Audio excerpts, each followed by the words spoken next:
வணக்கம். செல்வகுமாரின் அதிகாலை வானிலை ஆய்வறிக்கை. அதிகாரப்பூர்வ வானிலை அறிக்கைக்கு இந்திய வானிலை ஆராய்ச்சித்துறை அறிக்கையை பார்க்கவும். 2026 ஜூன் 10 புதன்கிழமை அதிகாலை நிலவர வானிலை பதிவு. இன்றைய தலைப்புச் செய்திகள். நேற்று எதிர்பார்த்தது போலவே ஆந்திர எல்லையோர பகுதிகளில் தொடங்கிய மழை வட சென்னை, மாதவரம் உள்ளிட்ட பகுதிகள் எல்லாம் கனமழை, இடியுடன் கூடிய மழைப்பொழிவை கொடுத்திருக்கிறது.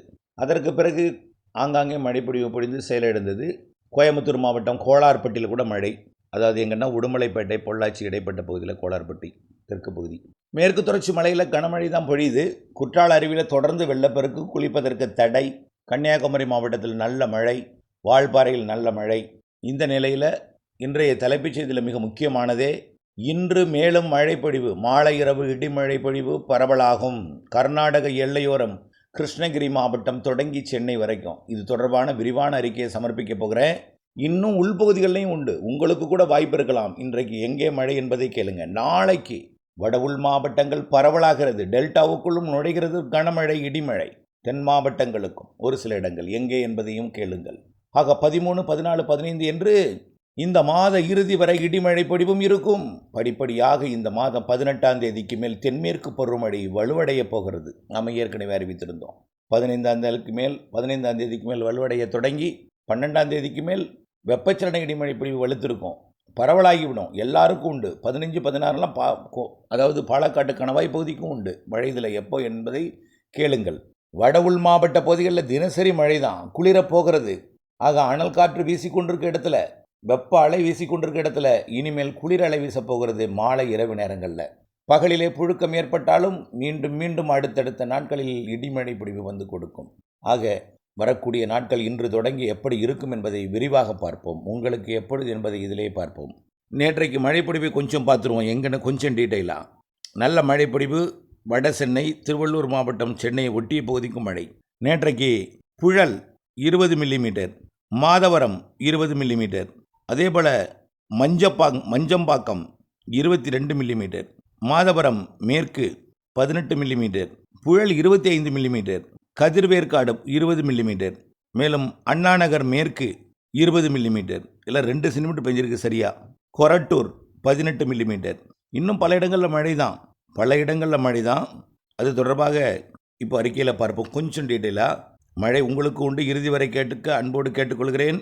நேற்றைக்கு அண்ணாநகரில் 20 மில்லிமீட்டர், கொரட்டூர் 18, மாதவரம் 20, மேலும் Ayappakkam 15, Manali 15, Basin Bridge 13, Manali 12, Paris Corner 11 1 centimetre வஞ்சிருக்கு, அம்பத்தூர் 11, விம்கோ நகர் 10, குளத்தூர் மற்றும் Perambur, Manali new town, Tondiarpet, Chennai central, Aminjikarai, Valasaravakkam, Manali, ice house, Thiruvottiyur, Kasimedu, மேலும் மணலி மற்றும் நுங்கம்பாக்கம், ஈஞ்சம்பாக்கம், நெற்குன்றம், வடபழனி, கத்திவாக்கம், வளசரவாக்கம், மேலும் எண்ணூர், சைதாப்பேட்டை, இல்லை நிறைய இடங்களில் மழை. ஆனால் போக போக மழை மில்லிமீட்டர் அளவில் குறைஞ்சி நனைக்கும் மழையாக மாறிவிட்டது. அவ்வளோதான்.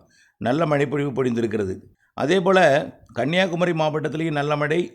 தென்காசி மாவட்டம், திருநெல்வேலி மாவட்ட அணைகள் நீர்பிடிப்பு பகுதிகளில் நல்ல மழை, வால்பாறையில் நல்ல மழை. தென்காசி மாவட்டத்தை பார்த்திங்கன்னா குண்டார் அணைக்கட்டு 34 மில்லிமீட்டர். கேரளாவில் நல்ல மழை பொழிந்து அணைக்கு நீர்வரத்து வருது. இது தமிழ்நாட்டு பகுதி, குண்டார் அணைக்கட்டு பகுதி, அணையோட பகுதி. அணைக்கு நீர்வரத்துக்கு வரணும்னா மழையில் பெய்யுறது. இது அணையோட பகுதியில் 34 millimetre. Adavi Nayanar Kovil 24 millimetre, Sengottai 16 millimetre, Ramanathi section 12, Tenkasi 10. மேலும் பல இடங்களில் மழைப்பொழிவு இருந்திருக்கிறது அந்த மாவட்டத்தில். மேலும் பார்த்திங்கன்னா பல இடங்கள்லேருந்து இன்னும் தகவல் கிடைக்கப்பெறல, நல்ல மழை இருக்குது. சரி, இன்றைக்கு எப்படி என்பதை பார்ப்போம். முதல்ல மேலும் ஒரு தகவல். கோயம்புத்தூர் மாநகரத்திற்கு மேற்கே நல்ல மழை, அதாவது மருதமலை, இந்த பகுதி எல்லாமே, அதாவது வெள்ளிமலைப்பட்டினம், அப்படியே அந்த மழைப்பொழிவு பார்த்திங்கன்னா மேட்டுப்பாளையத்தோட அந்த அத்திக்கடவு வரைக்கும் நல்ல மழைப்பொழிவு கொடுக்குது. டெய்லி மழைப்பொழிவு தான் அந்த இடத்துலலாம். ஆச்சிப்பட்டி இந்த பகுதியெல்லாம் மழை. தொண்டாமுத்தூர் மழை. கோயம்புத்தூர் மாவட்டம், கோயம்புத்தூர் மாநகரத்துக்கு மேற்கே தென்கரை, இங்கெல்லாம் மழை. மதுக்கரையிலையும் மழை தான். அடுத்தபடியாக பார்த்திங்கன்னா ஒத்தக்கால் மண்டபம் நனைக்கும் மழை தான், சாரல் மழை. கிணத்துக்கடவு சாரல் மழை. அடுத்தடுத்து கோதபாடி சாரல் மழைப்பொழிவு. பொள்ளாச்சியில் கூட லேசான மழை. அடுத்தபடியாக மேற்கே அதற்கு தான் ஆனமலை, மேலும் பார்த்திங்கன்னா பெரிய போது, அடுத்தபடியாக கோட்டூர், இதெல்லாம் மழை. அடுத்தபடியாக நல்ல மழைப்பொழிவு ஒரு 2 சென்டிமீட்டர் கோளாறுப்பட்டியில் பொழிந்திருக்கு. ஏற்கனவே நம்ம சொன்னது தான். வால்பாறையிலையும் நல்ல மழை பொழிந்திருக்கு. அது அறிக்கை கிடைக்கப்பெறவில்லை. குறைந்தபட்சம் 5 சென்டிமீட்டருக்கு குறைந்தபட்சம் 5 சென்டிமீட்டர் வரைக்கும் பெஞ்சிருக்கும். கூடுதலாகவும் பெய்திருக்க வாய்ப்பு இருக்கிறது. அதே போல் பார்த்தீங்கன்னா குற்றாலத்தில் 20 மில்லிமீட்டர் பெய்திருக்கு. குற்றாலம் 2 சென்டிமீட்டர். இது மழையில், அதாவது தண்ணீர் வரக்கூடிய பகுதிகள், அதாவது மழையிலேருந்து பெய்து தண்ணீர் வரத்து வெள்ளப்பெருக்கை கொடுக்குது. இது அருவிக்கு அருகே பெய்தது 2 சென்டிமீட்டர். இதுவே அதிகம். எப்பொழுதுமே மழையில் பெய்து அருவியில் தான் தண்ணி வரும். குற்றாலத்திலேயே நிறைய மழை 2 சென்டிமீட்டர் வரைக்கும் பெய்யுது. மயிலார் மற்றும் கன்னியாகுமரி மாவட்டத்தில் பேச்சிப்பாறை 3 சென்டிமீட்டர், கீரிப்பாறை நிறைய மழைப்பொழிவு, மகேந்திரகிரியெல்லாம். அடுத்தது பார்த்திங்கன்னா அதையும் தாண்டி ராதாபுரம் ஒன்றிய பகுதிகளிலையும் எருக்கந்துறை 24 மில்லிமீட்டர் மழை பொழிந்திருக்கிறது. ஆக இன்னும் பார்த்திங்கன்னா 4 மூக்கு ஊத்து காக்காச்செல்லாம் ஒரு 15 சென்டிமீட்டர் வரைக்கும் மழை பொழிந்திருக்கும். சரி, இன்றைக்கு எப்படி என்பதை பார்ப்போம். ஒரே ஒரு தகவல், இந்த எல்லினோ சூப்பர் எல்லினோ இந்த வார்த்தையை கண்டு நீங்கள் அஞ்ச வேண்டாம். அடுத்த ஆண்டு சூப்பர் எல்லினோ வருது. இந்த ஆண்டு எல்லினோ வந்து படிப்படியாக அது சூப்பர் எல்லினோவாக மாறும்னு அடுத்த ஆண்டு 90% வாய்ப்பு இருக்குது, 95% வாய்ப்பு இருக்குதுன்னு சூப்பர் எல்லினோ மாறும்னு சொல்லியிருக்காங்க. ஓகே, அது உண்மைதான். ஆனால் எல்லினோ உருவாகி கொண்டிருப்பது உண்மைதான். ஆக தீவிரமடைந்து கொண்டிருப்பது உண்மைதான். ஆனால் நாம் என்ன சொல்கிறோம், பசிபிக் பெருங்கடல் வெப்பத்துக்கு சமமாக இந்திய பெருங்கடல் தெற்கு பகுதியும் வடக்கு பகுதியும், அதாவது வங்கக்கடல், அரபிக்கடலாம், நிலநடுக்கோட்டு இந்திய பெருங்கடலாம் வெப்பம் அதிகமாக இருக்கிற காரணத்தினாலே காற்று இங்கே வந்து தான் பசிபிக் பெருங்கடலுக்கு போகும்னு சொன்னோம். அதனால தான் நல்ல மழை பொழிந்து கொண்டிருக்கிறது. மேற்கு தொடர்ச்சி மலையில் ஓயாது மழைங்க இருந்துகிட்டே இருக்கும். இடையில கொஞ்சம் ஓய்ந்தது போல் இருந்தாலும் மீண்டும் அதாவது ஓய்ந்தது போல் இருந்தாலும்னா கொஞ்சம் தீவிரம் குறைந்தது போல் இருந்தாலும், நீலகிரியில் பெரிய மழை இல்லையே, சாரல் துளி கூட வரலையே, மழை பெய்யுமா, பவானி சாகர் நீர் தருமா, இப்படியெல்லாம் கவலைப்படுறீங்க. வேண்டவே வேண்டாம். ஒன்றே ஒன்று இதில் இணைச்சிருக்க படத்தை பார்த்தாலே உங்களுக்கு தெரியும். அதே போல் வயநாடு குடகு பகுதியிலையும் மழை பொழியும். வால்பாறைக்கும் கன்னியாகுமரிக்கும் இடத்துல கொஞ்சம் நல்ல மழை பொழிந்துட்டுருக்கு.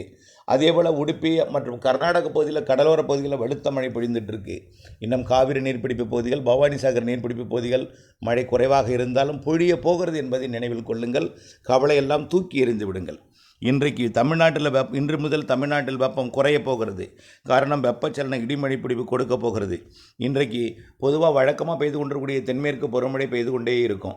கூடுதலாக இன்றைக்கு வெப்பச்சலன இடிமழை பிடிப்பு பெங்களூரை ஒட்டிய பகுதியில் மதியம் தொடங்கும். மதியம் பெங்களூர் ஒட்டிய பகுதியில் தொடங்கி அப்படியே கர்நாடகா, ஆந்திர எல்லையோர மாவட்டங்களுக்கு இன்றைக்கு மதியத்திற்கு மேல் மாலை 3-4 மணிக்கு அப்படியே பரவலாகும், கனமழையாக மாறும். இன்றைக்கு மாலையெல்லாம் பார்த்தீங்கன்னா ஆந்திர எல்லையோர மாவட்டங்களுக்கு இன்றைக்கு நல்ல மழை பிடிப்பை கொடுக்கும். அது சென்னை வரைக்கும் கொடுக்கும். நேற்றைக்கே சென்னை வரைக்கும் எட்டி பிடித்திருக்கு. இன்றைக்கு கண்டிப்பாக எட்டும். மேலும் ஒரு இடம் வாய்ப்பாக எடுத்துக்கொள்ளுங்கள் இதை. அதாவது இந்த மேலூர், அதாவது கொடைக்கானல் மலைக்கு கிழக்கு பகுதி, அதாவது நத்தம் மற்றும் மேலூர் இடைப்பட்ட பகுதியிலிருந்து அப்படியே பொன்னமராவதி, அப்படியே புதுக்கோட்டை, சிவகங்கை மாவட்டத்துக்கு வரலாம். ஆனால் உறுதிப்படுத்தலை. இன்றைக்கி நாளையிலிருந்து உறுதி. நாளை 11ஆம் தேதி நல்ல மழைப்பொழிவு கொடுக்க போகுது. ஆந்திர கர்நாடக எல்லையோரம் தொடங்கும் மழை, அந்த மழைப்பொழிவு வட உள் மாவட்டங்களில் பரவலாக போகிறது. கிருஷ்ணகிரி, தருமபுரி, சேலம், நாமக்கல், ஈரோடு, நீலகிரி மற்றும் ஆந்திர எல்லையோர மாவட்டங்கள், திருப்பத்தூர், வேலூர், ராணிப்பேட்டை மற்றும் திருவள்ளூர், சென்னை. நாளைக்கு சென்னைக்கு கனமழை இருக்குது. நாளைக்கு தான் மழையே இருக்குது.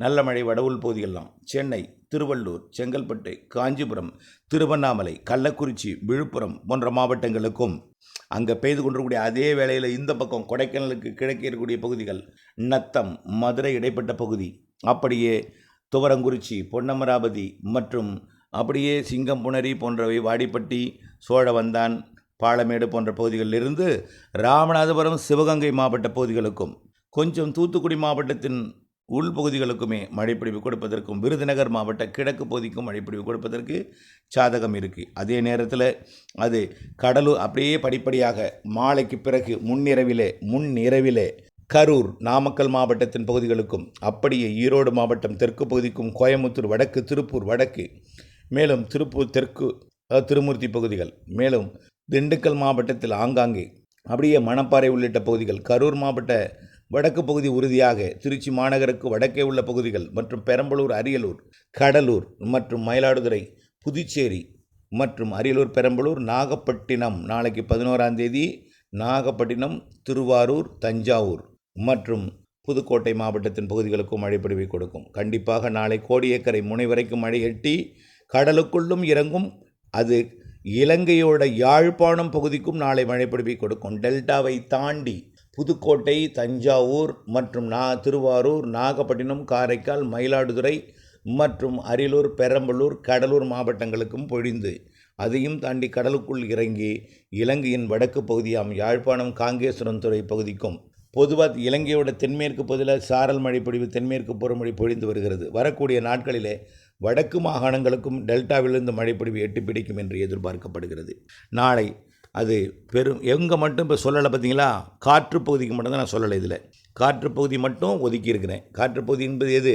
பாலக்காட்டு கணவாயிலேருந்து வரக்கூடிய அப்படியே மணப்பாறை வரை இருக்கக்கூடிய காற்றுப்பகுதி. அதில் கூட கரூருக்கு வடக்கு பகுதி சொல்லியிருக்கிறேன், அரவக்குறிச்சிக்கு வடக்கே சொல்லியிருக்கிறேன், திண்டுக்கலுக்கு தெற்கே சொல்லியிருக்கேன், அதே போல் திண்டுக்கலுக்கு கிழக்கையும் சொல்லியிருக்கிறேன், நத்தமெல்லாம் சொல்லியிருக்கிறோம். ஆகவே இந்த காற்று பகுதிக்கு மட்டும் ஒதுக்கியிருக்கிறேன்.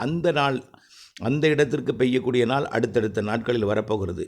12ஆம் தேதி பாருங்கன்னா மேலும் தீவிரமடையும். 12ஆம் தேதி 11ஆம் தேதி பெய்யாத இடங்கள்லாம் 12ஆம் தேதி டெல்டாவிற்குள்ளும் வரும். அன்றைக்கு பார்த்தீங்கன்னா மதுரை, தேனி மாவட்டங்களுக்கும், அதே போல் விருதுநகர் மாவட்டத்தோட மேற்கு பகுதிக்கும், திருநெல்வேலி, தென்காசி மாவட்டத்தின் உள்பகுதிகளுக்கும், ராமநாதபுரம், சிவகங்கை, மதுரை மாவட்டத்தின் தெற்கு பகுதிக்கும், தூத்துக்குடி மாவட்டத்தின் சில பகுதிகளுக்கும் கூட மழை வாய்ப்பு இருக்கிறது. 12ஆம் தேதி 13ஆம் தேதி அதை விட கூடுதலாக பரவலாகும். வெப்பச்சலன மாலை இரவு இடி மழைப்பிடிவு தொடர்ந்து இந்த மழைப்பிடிவு மாலை இரவு வந்துவிட்டால் உள்பகுதிகளில் கொடுக்கும். இது 14, 15 தேதிகளில் வடவுள் பகுதி, தினசரி வடவுள் பகுதிகளில் மழை இருந்துகிட்டே இருக்கும். திருவண்ணாமலை, கள்ளக்குறிச்சி, விழுப்புரம், காஞ்சிபுரம், செங்கல்பட்டு, அப்படியே பார்த்திங்கன்னா திருப்பத்தூர், வேலூர், ராணிப்பேட்டை, திருவள்ளூர் மாவட்டத்தின் பகுதிகள், மேலும் அப்படியே கிருஷ்ணகிரி, தருமபுரி, சேலம், நாமக்கல், அரியலூர், பெரம்பலூர், கடலூர், இந்த பகுதியெல்லாம் அடிக்கடி மழைப்பொழிவு கொடுத்துட்டே இருக்கும். நீலகிரி மேற்கு பகுதியில் பெய்வது தென்மேற்கு பருவமழை, கிழக்கு பகுதியில் பெய்வது வெப்பச்சலனத்துடன் கூடிய இணைந்த தென்மேற்கு பருவமழையாக இருக்கும். ஆக ஈரோடு மாவட்டத்தில் வரக்கூடிய நாட்களில் கொஞ்சம் பரவலான மழைப்பொழிவு தெரிகிறது. ஆகவே அனைத்து மாவட்டங்களுக்கும் மழை வாய்ப்பு இருக்குது. அந்த பாலக்காட்டு கணவாய் பகுதிகளுக்கு வரக்கூடிய 16, 17 தேதிகளில் கொடுக்கும். கண்டிப்பாக சாரலாக மாறும். 18ஆம் தேதிக்கு மேலே தென்மேற்கு பருவமழை வலுத்து பாலக்காட்டு கணவாய்க்கு தாராபுரம் வரைக்கும் கூட சாரலை கொடுக்கும் வகையில் வலுத்த தென்மேற்கு பருவமழை இந்த மாதம் 18ஆம் தேதியிலிருந்து மாத இறுதி வரை இருக்கும். அதே நேரத்தில் தமிழ்நாட்டில் மாலை இரவு வெப்பச்சலன இடிமழை பொழிவும் தொடரும் என்பதை நினைவில் கொள்ளுங்கள். ஆக ஒரே வார்த்தை தாங்க.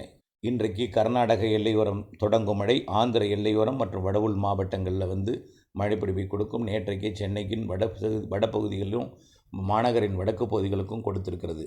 இன்றைக்கு மேலும் பல பகுதிகளில் கொடுக்கும். நாளை டெல்டா வரை, திருச்சி வரை, கரூர் வரை கிடைக்கும். அதேபோல் ஈரோடு, கோயம்புத்தூர் வடக்கு, திருப்பூர் வடக்கு, திருப்பூர் தெற்கு மற்றும் தென் மாவட்டங்களில் அங்கங்கே புதுக்கோட்டை, ராமநாதபுரம், சிவகங்கை போன்ற பகுதிகளிலும் நாளை உறுதியாக கொடுக்கும். இன்றைய வாய்ப்பு இருக்குது, நாளை உறுதியாக கொடுக்கும். நாளை 11ஆம் தேதியிலிருந்து தினசரி மாலை இரவு வந்துவிட்டால் மழை தான். அதிக பரப்பில் பெய்யக்கூடிய இடம் பார்த்திங்கன்னா வட உள் மாவட்ட பகுதிகள், டெல்டா முதல் திருவள்ளூர் வரை, கரூர், திருச்சிக்கு வடக்கே பெங்களூர் வரை, திருப்பதி வரை, அதேபோல் கர்நாடக எல்லையோர, ஆந்திர எல்லையோரம் தொடங்கி மத்திய உள் மாவட்டங்கள் வரை, தென் மாவட்டங்களில் இந்த மதுரை மாவட்டத்தின் வடக்கு பகுதி, திண்டுக்கல் மாவட்டம் நத்தம் பகுதி, புதுக்கோட்டை மாவட்டத்தின் மேற்கு பகுதி, சிவகங்கை மாவட்டத்தின் வடக்கு பகுதி, ராமநாதபுரம் மாவட்டத்தில் ஒரு சில இடங்கள் இன்று மழை இருந்து கொண்டே இருக்கும். தினசரி மாலை இரவு வந்துவிட்டால் ஆக தென் மாவட்டங்கள் ஒதுக்கி பெய்யும். காற்று பகுதிக்கு படிப்படியாக நெருங்கும். 18ஆம் தேதிக்கு மேல் தென்மேற்கு பருவமழை வலுப்பெறும். காவிரி நீர்பிடிப்பு பகுதிகள், பவானிசாகர் நீர்பிடிப்பு பகுதிகள் எல்லாம் இந்த மாத இறுதி, அதாவது ஜூன் மாத இறுதி நாட்களில் பலத்த மழை பொழிவு இருக்கும். அடுத்தபடியாக அது ஜூலை 5, 6 தேதிகளில் வரைக்கும் வலுத்த மழைப்பொழிவை கொடுக்கும். ஜூலை ஒரு 6 தேதியிலிருந்து ஒரு 15ஆம் தேதி வரை கொஞ்சம் இப்போ இருக்கிற மாதிரி, அதாவது குற்றாலத்தில் நீர்வரத்தை கொடுக்கும், கன்னியாகுமரியில் மழை பெய்யும், வால்பாறையில் பெய்யும், அளவான நீர்வரத்தை அணைகளுக்கு கொடுத்து கொண்டிருக்கும். பிறகு மீண்டும் ஆகஸ்ட் 15 ஆகஸ்ட் இறுதி வரை மிக பலத்த மழைப்பொழிவு இருக்கும். கண்டிப்பாக அணைகளை நிரப்பக்கூடிய அளவிலே, கர்நாடக அணைகளை நிரப்பக்கூடிய அளவிலே இருக்கும். ஆகஸ்ட் இறுதி வாரத்திலிருந்து நல்ல நீர்வரத்தை கர்நாடகாவிலிருந்து தமிழ்நாட்டுக்கு கொடுப்பதற்கு வாய்ப்பு பிரகாசமாக இருக்குது. அது அதிகபட்சம் நான் நாட்களை சொல்கிறேன், தள்ளி சொல்கிறேன், அதுக்கு முன்னாடியே வாய்ப்பு இருக்குது. ஆகஸ்ட் இறுதி என்பது முடிஞ்ச முன்னாடியே ஆகஸ்ட் 3வது 4வது வாரத்தில் கூட கிடைக்க வாய்ப்பு இருக்குது. கண்டிப்பாக 4வது வார இறுதியில் கிடைக்கும். அதே போல் ஜூலை இறுதி வாரத்தில் கிடைக்கும். ஆகஸ்ட் இறுதி வாரத்தில் உறுதியாக கிடைக்கும். ஜூலை இறுதி வாரத்தில் வர தொடங்கும். ஆகஸ்ட் இறுதி வாரத்தில் பலத்த மழைப்பொழிவு பொழிந்து உபரி நீர் திறக்கும் அளவிற்கு நீர்வரத்து கொடுக்கும்னு ஏற்கனவே சொல்லியிருக்கிறோம். ஆக ஜூலை இறுதி தீவிரமடையும். ஜூன் இறுதி தீவிரமடையும். ஜூலை இறுதியில் நல்ல ஒரு கர்நாடகாவிலிருந்து தண்ணீர் வரக்கூடிய அளவில் ஜூலை இறுதியில் மழைப்பொழிவு இருக்கும். ஆகஸ்ட்டு உபரி நீர் திறக்கும் அளவிற்கு மழை இருக்கும்.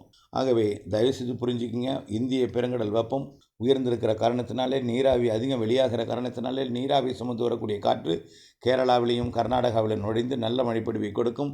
தமிழ்நாட்டிலும் வெப்பசலன இடிமழைப்பொழிவிற்கு சாதகமாக அமையும். ஆக வறட்சி வெப்பம் என்கின்ற பேச்சு இந்த வருடத்துக்கு இருக்க வாய்ப்பில்லை.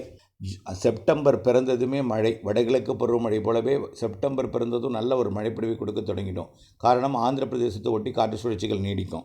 அக்டோபர் பிறந்தால் வடகிழக்கு பருவமழை தொடங்கியது போலவே தென்மேற்கு பருவமழை பலத்த மழைப்பொழிவை கொடுக்கும். அக்டோபர் 18 முதல் பலத்த வடகிழக்கு பருவமழை. அக்டோபர் 18 முதல் ஜனவரி மாதம் 15ஆம் தேதி வரைக்கும், பொங்கல் வரைக்கும் நிறைய மழைப்பொழிவு இருக்கிறது. இந்த ஆண்டு வடகிழக்கு பருவமழை மிகவும் அபரிவிதமாக இருக்கும் என்பது தான் இந்த ஆண்டின் நம்முடைய கணிப்பாக இருக்கிறது என்று ஏற்கனவே சொல்லி